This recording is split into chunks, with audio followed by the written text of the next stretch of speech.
UPSC Civil Services notification for 2026 has been released, and the last date to fill up the form is 24th of February 2026.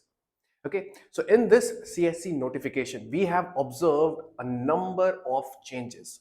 Some of them will also affect the number of attempts that the people who are selected in the services would have. Okay, so understanding the whole changes with respect to the notification for CSC 2026, so that you are better equipped to understand how you should go on with respect to filling up this form. Welcome to Legacy IAS. Let us understand what are the changes, the prominent changes that are introduced in the notification of 2026. So starting with first part. First part, let us try to understand that the online application system, that is through the portal, that happens through the portal, and the portal link is UPSC online.nec.in. Okay, you can go on to this website and you will find the application form that has to be filled, that is for your candidature, for your consideration of your candidature, right? So the first thing is account creation.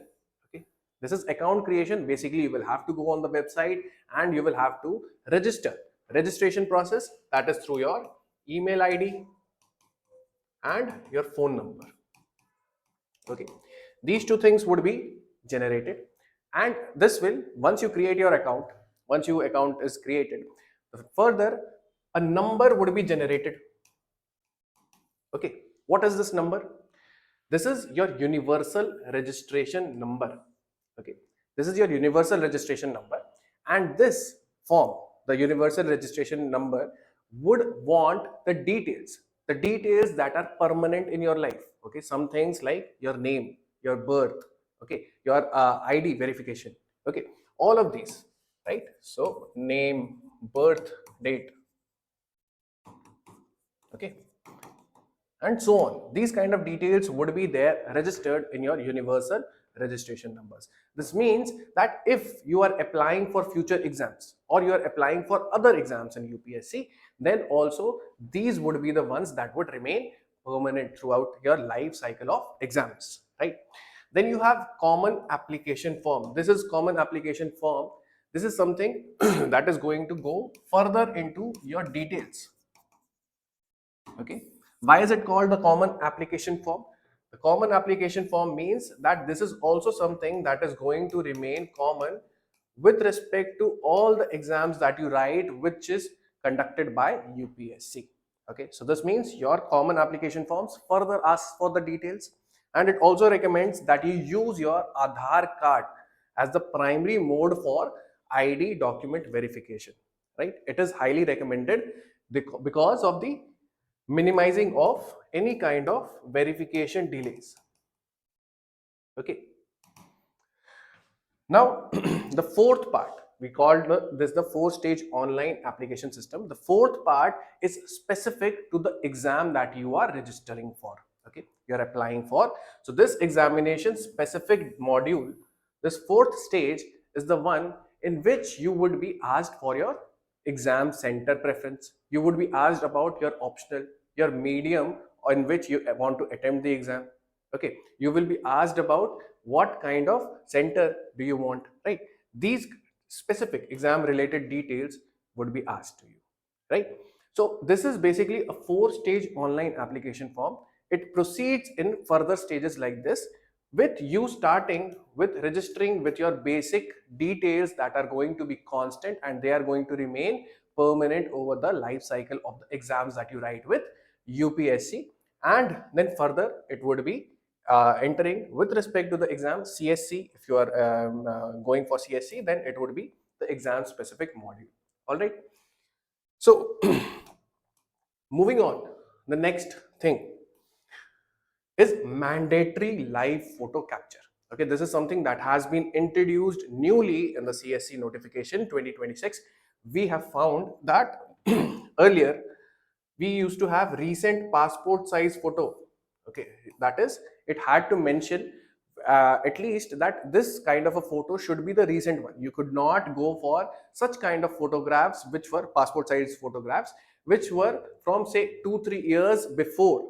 Okay, this means that there was a push towards the photo capture, passport size photo being most recent one. Okay, so that they could eliminate any such kind of impersonation. Okay, they could eliminate such kind of non-serious candidates. Okay, now in addition to this recent passport size photograph, there is also a capturing of live photo. Okay, while you are filling this application form, you will also be required to capture your live photo. Okay, and this live photo has to be matching. This has to match.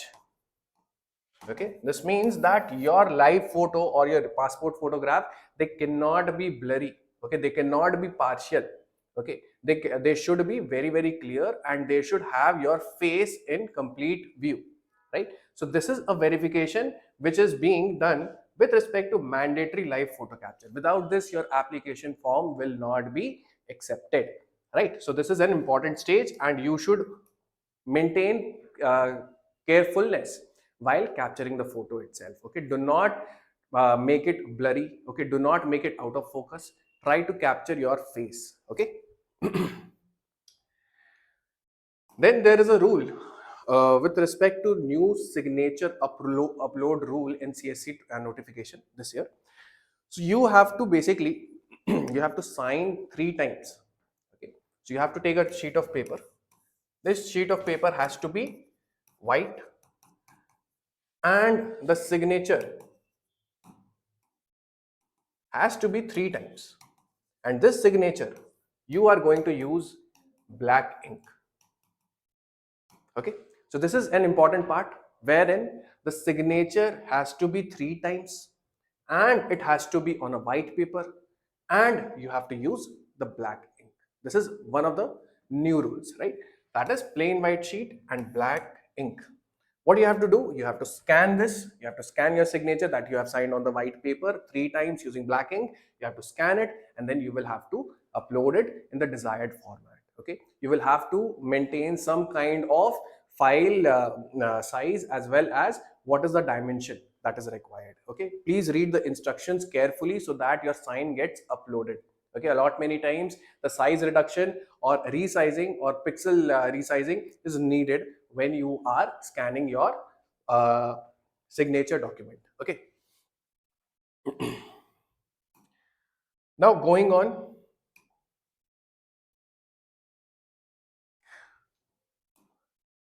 Aadhaar based verification encouraged. Okay, when we say that it is encouraged, okay, it is something that is being pushed as recommendation. Okay, this is a recommendation. What UPSC is saying to you, they are basically telling us that Aadhaar card is something that is required for verification. It is necessary for uh, because there are continuous delays, okay, with respect to verification. The second thing is that it provides for better accuracy as the information can be cross-checked. Okay, so basically they are telling you that if you have ID document, okay, through the various online stage, four online stage system application system that we have, if you are able to provide the ID document that is Aadhaar, that is your Aadhaar card, if that is possible, then it is encouraged because it will help us in cutting short the verification delays, and secondly also it will also ensure the accuracy is there because it is linked to several other information, right? So this means that you are encouraged to do so. But is it a mandatory process? Is it mandatory that you must use your Aadhaar card? No. Okay, so there is a strong recommendation, but it is not a compulsion. It is not mandatory. It means that you can use your voter ID, you can use PAN card, okay, you can use your driving license as well. These are also valid ID documents. Okay, but if you are having your Aadhaar card and you are able to procure it and upload it, or put it the details with respect to the form, then that would be something that UPSC would appreciate. Now going forward, earlier the correction or withdrawal after submission. Submission means you are going for final submission of the application form. Okay, that is, you have completed all the stages, you have paid the fees. Okay, everything is complete, all the 4 stages are complete, and now you have clicked on the final submission button. Okay, so you do not have a recourse for correction or withdrawal. Okay, withdrawal, that is, you are withdrawing your candidature from the application of this exam. You are saying that, okay, I applied earlier, but now I am willing to withdraw my application. Okay, so this is something that was earlier present, but now it is not present there. Okay, the second thing is correction. Okay, can you correct that? Can you say, after you have completed your finally submitted your application form, can you say that I have not been I have made some mistake in my application form, and I need to have time, I need to get a window so that I can correct those mistakes? No, not possible. Okay, so this directly tells me that I should be quite accurate. Okay, I must be accurate while I am filling up the form. I must be very careful. Please be very careful while filling up these forms. Okay, otherwise you will not get any kind of correction window, and therefore before final submission, check it at least 3 to 4 times whether you have entered the correct details or not, accurate details or not. Okay, so can I change? No, there is no possibility of changing it. Can I correct? No. Can I withdraw? No, these are not allowed. Okay, so please be very careful while filling up this form. Then there is one time URN, that is universal registration number. Okay, we talked about the 4-stage online application system, one of which was universal registration number. Okay, so can I change the details that have been there in the URN? So there is one time provision. Okay, you can go for updation of this URN, that is your universal registration number. One time updation is allowed. It means that this is something, those details that are present in the application form for life. Okay, some things that are not going to change. Okay, you can change it only one time in the whole life cycle of exams that you write with UPSC. Okay, so this means that you can change the details, but it is has to be very careful, because only one time you will be required, or one time would be given to you to change it. Post that, there is no such changing facility as per the CSC notification 2026. Okay, only once. And one more important provision is there within this. If you are going for changing it, okay, if you are changing it, it is applicable only for future exams. So what about the pre-existing exams? Suppose you have already filled up the form of CSC notification 2026, and you are talking about changing the URN. Does this change in the details of URN hold for CSC 2026? It is not there for the pre-existing exams that you have already completed the submission for. Okay, so have you if you have gone for final submission of some exam with a particular URN detail, once you have finally submitted it, then you move on to the next, and you are changing the URN details. This URN detail remains the same as earlier for the pre-existing exams that you are in. Okay, so this means this is applicable only for future exams, not for the present or pre-existing exams. The URN details are same for as earlier filled. Okay. Now there is only online admit card. Okay, only all my online admit card. This means that there would be no post. Okay, that is, they would not, admit cards would not be sent through posts. It would only be online available. Online available, you will have to download it, you will have to get a printout of it, and you will have to produce it when you come to the examination center. Okay, so please download, print it, and carry a valid photo ID, so that this kind of a admit card can be tallied with the verification of your document. Going forward, there is one more important stage of authentication, verifying whether you are the same person who has filled up the form who is the candidate who is available at the exam center. Okay, so there is one more addition to it when we say mandatory face authentication. Okay, earlier you only had to produce your photo ID, you had to produce your admit card, and you had to get frisked by the security, right? Now there would be face verification process also, okay, along with ID document verification and security frisking. Okay, so this is another addition of security layer, so that people cannot impersonate in this exam. That is, they cannot send other people or have such kind of ID mismatch with respect to their face. Okay, so this means what does this mean from the POV of a student? It means that there would be a considerable time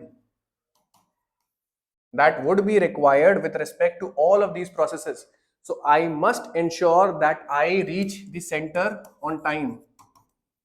Okay, keep buffer time with you, do not go to the center late, because all of these things will take time. Okay, and ultimately it should not result into you getting late to the center and missing some of the initial questions, right? So please take this advice of reaching early to the centers.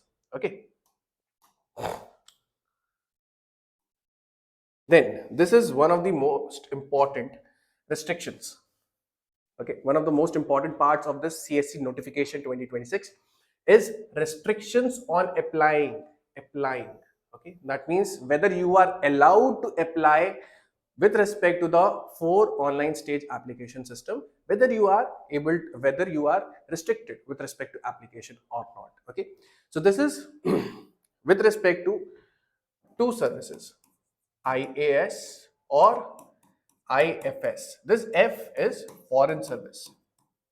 Okay, something that existed before also. Okay, so it has introduced such kind of restrictions for IAS and IFS. The first is that if you are appointed to these two services, okay, many people, what they do is they have already gone into the IAS serving as an IAS officer, or they are serving as an IFS officer. They want to improve their rank, or they want to change their cadre with respect to improvement in rank. Okay, many people used to practice that. So therefore there is a provision which says that if you are a person who is appointed through IAS or IFS, you are also currently serving, or you have been appointed through previous civil services exam, okay, before 2026, then are you eligible for applying for the exam? No. Okay, so the notification says no, you are not eligible for applying for this exam. Then you are appointed after CSC 2026 prelims has been conducted. Okay, so you appeared for CSC prelims 2026, and after that you were given the notice that you are selected for these services. Okay, so your CSC mains 2026, you would not be considered for that. Okay, so this means if you are appointed after CSC 2026, after suppose say the results come after the prelims, then you are not eligible to write CSC mains 2026. Okay, you cannot write this CSC mains. Then if you are appointed after mains 2026 but before the final results of 2026, this means that you have already written. Okay, if their mains 2026 has started and your results have not come, okay, after mains your results come, okay, but the final results of 2026, that is far off. Okay, so if there is a window between mains 2026 and final results for 2026, between this duration, if you are appointed as an IAS or IFS, then you are not going to be considered for the final results. Okay, it means you are already allocated these services, you cannot apply or you cannot be considered for the final recommendation. Okay, then fourth thing, if you have been selected or appointed to the IPS, that is the Indian Police Services. Okay, this was only particularly with respect to IAS and Indian Foreign Services. Now we talk about IPS. If you have been selected or appointed to the Indian Police Services, then you cannot opt for IPS in 2026. Okay, in the online application form, online application form that we talked about earlier, we had said that in the last part of exam specific details, you have to fill the service preferences also. Okay, service preferences also are filled. So this means that if you have been selected previously or appointed to the IPS, you cannot choose those service preferences. You cannot choose IPS in 2026 form. Okay. So these are the restrictions on applying for exam. Restrictions. Okay, let's move ahead. Now this is where the CSC notification becomes very, very comprehensive in understanding and reducing the number of attempts that people take even after getting selected into the services. Okay, so it says there is one time improvement opportunity for IPS or Group A. Understand this when we talked about IAS and IFS, one of the most sought after services. When we talked about those two services, there was restrictions on applying. Okay, that is, you cannot apply at all. Now when we talk about the subsequent services, that is IPS Indian Police Service and Group A service, there is a chance that is given to you, that is for one time improvement. This is a one time improvement. Okay, so let us understand what are the conditions or if then else model of various kinds of provisions that are given in the notification. So firstly, when you are allocated IPS or Group A, when you are allocated this through CSC 2026, okay, so you write the exam in CSC in 2026 and you are allocated IPS or Group A services like Indian Revenue Services, right? And you want to say that I want to improve my rank, and for improving my rank I want to write CSC 2027. You have two options. Okay, one, you take an exemption from training and appear in 2027, or you join the foundation course. Okay, joining would mean, when you join, the joining would mean that you have chosen this service. You have chosen the service of CSC 2026.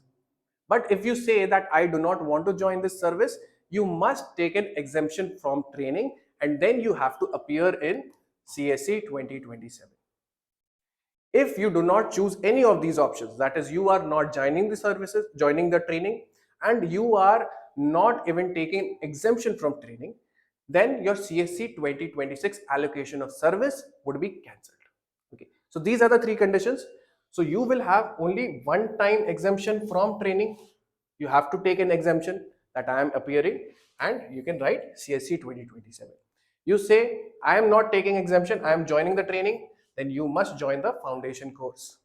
Okay, neither joins training nor takes exemption, your CSC 2026 allocated service stands cancelled. Right, so these are the only two options that you can have, that you can pursue. Okay, post getting into CSC 2026 and you being allocated a service. Right, now you appear in CSC 2027 after you are allocated a service in IPS or Group A. Once you appear in CSC 2027, what are the possibilities? First, with respect to CSC 2027, you get selected. Okay, suppose you get selected with a better service, you can go for that. Okay, you can choose the service that is allocated to you in 2027. Okay, or if you suppose say you get a suppose say a later rank, or your service was better in CSC 2026, then you can choose the service in 2026 that had been allocated to you. So you have to choose one. Okay, when you choose one, the unchosen one would automatically get cancelled. Okay, suppose if I had IRS in 2026, okay, in 2027 I got IAS. Okay, I got this service. So if I choose IAS, this will remain cancelled. This gets cancelled automatically. Okay, then you do not get selected. Okay, if by some unfortunate event you do not get selected, then what happens? If you do not get selected, then CSC 2026 upholds. Right, this means that you would be allocated the service that was there in the CSC 2026 your allocated service. Now the chosen service, if you have chosen the service, okay, now this is with respect to you getting selected, you have chosen one, and with respect to you joining the training, if you are not joining the training, then your both the seats would be cancelled. Both your CSC as 2026 as well as 2027 allocated services would be cancelled if you do not join the training. Okay, so it means that you will have to make a choice. Okay, from first time onwards, you will have to tell whether you are going to take an exemption from the training or you are joining the training. Okay, and remember, this type of exemption is given only one time, only one time. Okay, this means that this kind of improvement for getting into the services is given only one time. You cannot subsequently keep on availing this type of improvement based exam. Okay, now seniority. Does your seniority get diluted? No, it is based upon when you join. Okay, and it is not reduced, it is not reduced over your service period. Now if you have availed on time one time improvement, okay, like I said earlier, if you have availed this one time improvement and you have a desire to write further exams, suppose you feel that okay, I can crack this exam with a better rank. Okay, so UPSC will tell you that you must resign from the service. Okay, so this means I was allocated a service through 2026. I said let me go for exemption from training. Okay, exemption from training, this means I appear for CSC 2027, and suppose I do not get selected, and I say that I still want to go forward and write in CSC 2028, then I will have to resign from which service? Allocated service in CSC 2026. Okay, so this is availing. Once you have availed this one time improvement, you cannot appear in CSC 2028 unless you resign.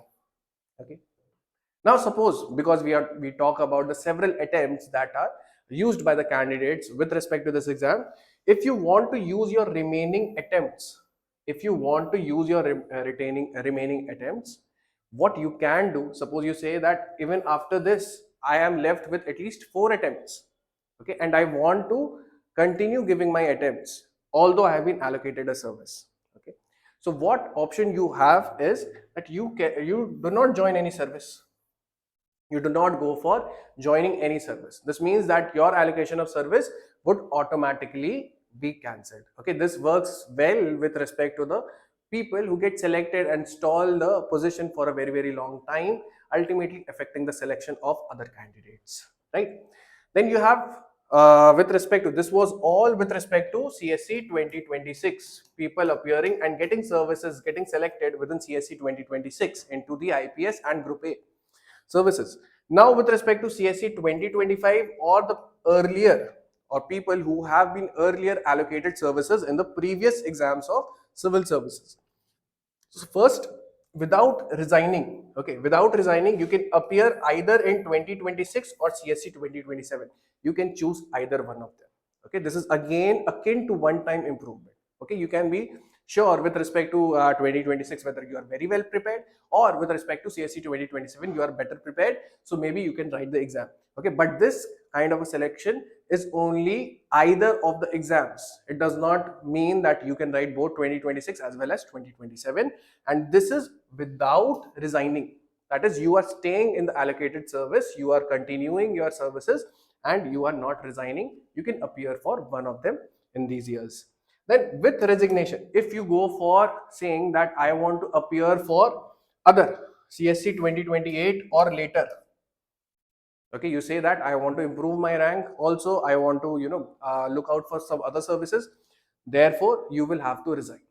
Okay, only after resignation this kind of a allocation of service would be possible. Okay, if you do without such kind of resignation, it would automatically be cancelled. All right, so these tell us that there is only one time opportunity for improvement. Okay, so this means that once you get selected, you only have one attempt without resigning, with holding on to the services that you were already allocated. Okay, so this means you have to be very serious. Once you get selected, either get selected with a very good rank, okay, something that gets you your desired service, or you should be very very serious in improving your rank in the next attempt. Okay, otherwise the rank or the allocated service would be gone, right? Now the next part, question paper representation window. Okay, this is another important thing, another important change that has occurred. That is, with respect to the question papers, if you find that some questions are controversial, some questions are wrong, or some options are not very well framed, some answers are vague, so you can go for representation. Okay, there was a window that is given with respect to you quoting such kind of questions. Okay, and maybe UPSC would also look at those questions, and if it feels the representation is right, they would go for the adequate changes with respect to marks allocation, right? So this window has been reduced. Okay, that is, you have a short duration now with respect to representing any kind of issues that you have with the paper. Okay, so earlier it used to happen from the next day of the exam, up until the 7th day, that is 7 days were allocated to it, up until 6 p.m.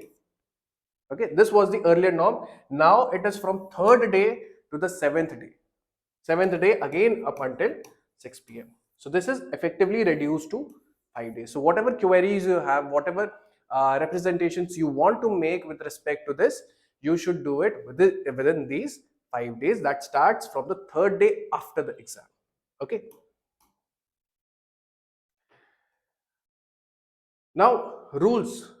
There has been rules for OBC, non-creamy layer, NCL, or the economically weaker sections. Okay, this is with respect to the income certificate that you have to submit to UPSC. Okay, so OBC, non-creamy layer, you will have to submit your income certificate for the years, financial years 2022 to 3, 2023-24, 2024-2025. Okay, and it should be issued after 1st April, that is the closing of the financial year in 2025.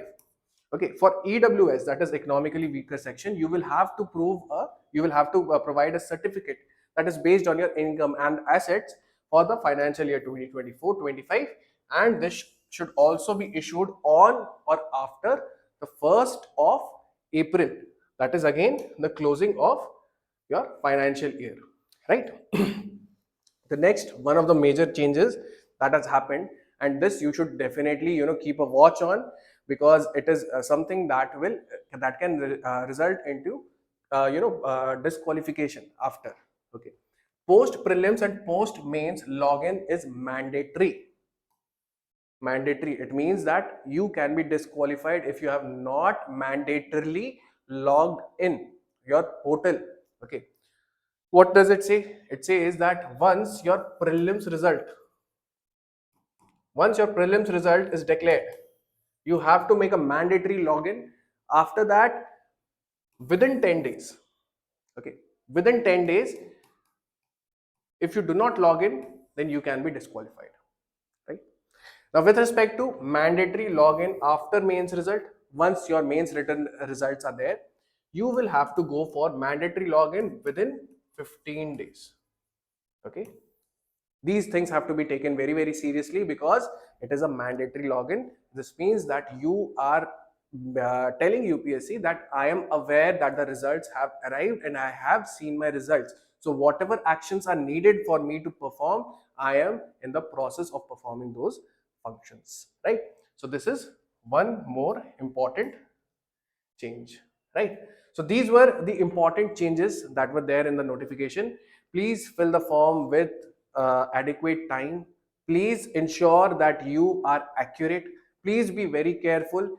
Revisit the form at least 3 to 4 times. Get your friend who can also verify whether the details you have entered is correct or not. Okay, please be very careful with this form. I hope you the best of luck. Thank you so much.